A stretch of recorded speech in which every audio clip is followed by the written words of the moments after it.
Yo, what's up guys? Welcome back to Respeto, Kagulong. This is B-Boy LMD and we are here at Motorstar Antipolo. Ito po yung malapit sa May Inares. So in today's vlogs, since marami nagtatanong kung ano pinagkaiba nitong Motorstar Z200ii sa ating Z2S, yun, yung nasa labas. So tingnan natin. Let's go!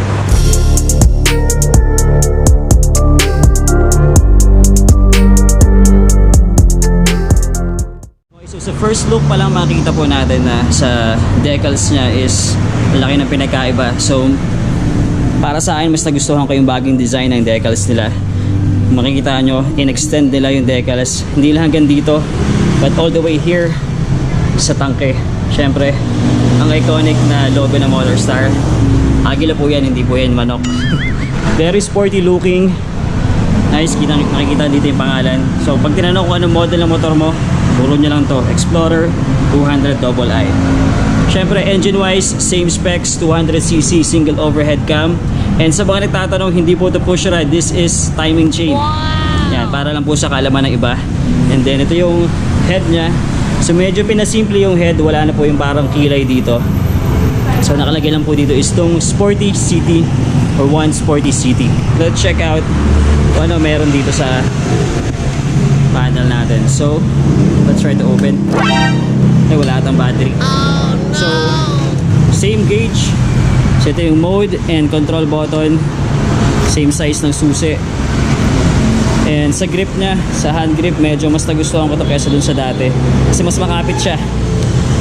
Yan. And then meron din siyang switch ng, this might have been park light. And then still same switch, ignition switch, switch na headlight, and high beam, low beam, signal light, horn, and meron tayong pass light dito, or what we call a flasher. Yan.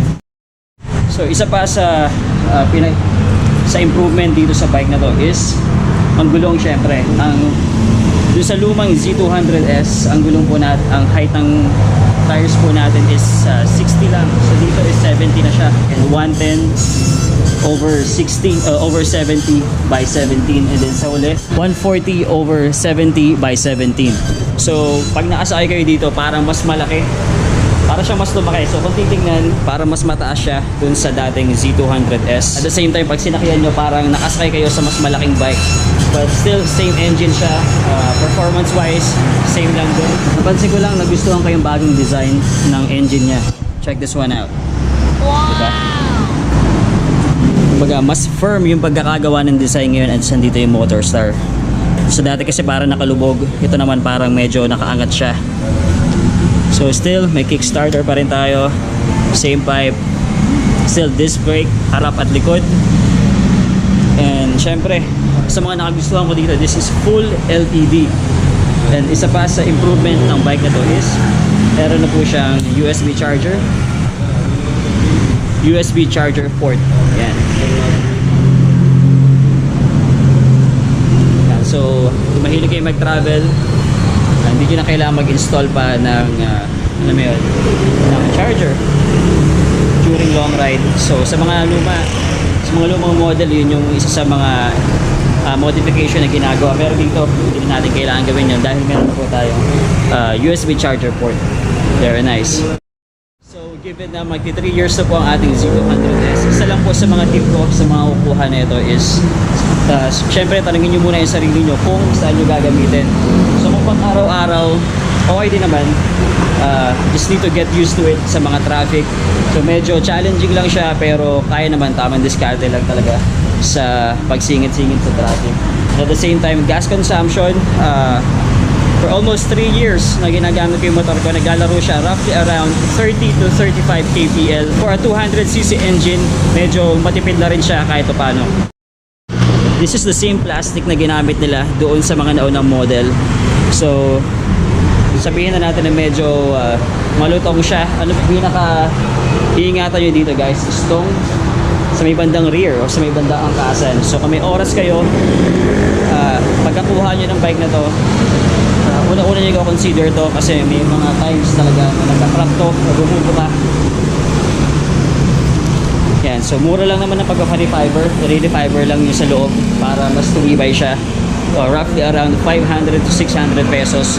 All good na yun, hindi na masisira itong rear fairings natin. Doon tayo sa performance. So hindi ko masasabi na dala-dala niya talaga yung 200cc or yung power ng isang 200cc na sport bike. Pero after a couple of modification, doon yung makikita kung gaano kaangas or gaano kalakas ang motor na to. Vibration, marami nagtatanong sa handlebar. Unang sakay ko dito, hindi naman siya ganun ka-vibrate talaga tulad ng kinakwento ng iba. So yung normal vibration kumbaga pagdating dito, siguro may maririnig lang kayo mga couple of vibrations sa mga fairings. So tip ko lang guys is after nyo maiuwi ang unit na to, higpitan nyo lang yung mga tornilyo to lessen the vibration. At the same time, pwede rin kayo mag-ipit ng goma dito sa ating gauge, yan sa ilalim, to lessen the vibration. Isa pa sa mga tip ko para ma-lessen yung vibration is magpalit po tayo ng engine sprocket. So from stock 15T, pwede tayo mag-angat into 16 or 17T. So isa po yun sa pwede natin consider para hindi lang para mabawasan yung vibration, but at the same time para improve yung performance ng ating bike. I guess I've said enough para sa bike na to. Dako naman tayo kung magkano ba or ano ang updated price na itong Z200ii. Check this one out.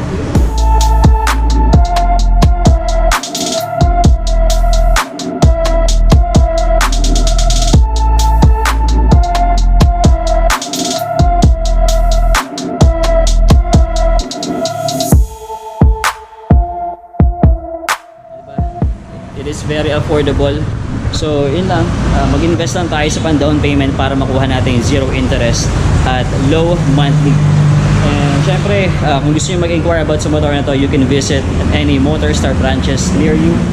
And syempre sa mga kagulong natin na hindi po na-subscribe, please don't forget to subscribe and hit the bell icon para lagi kayong updated sa mga latest upload natin.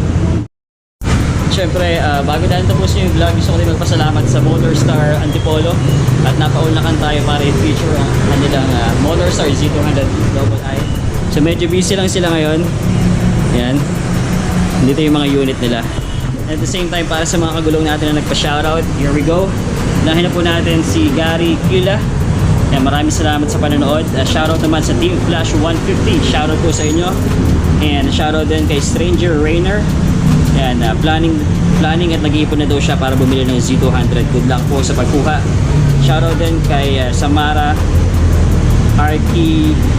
Arkisha. Yan, maraming salamat sa panonood. Shoutout sa iyo.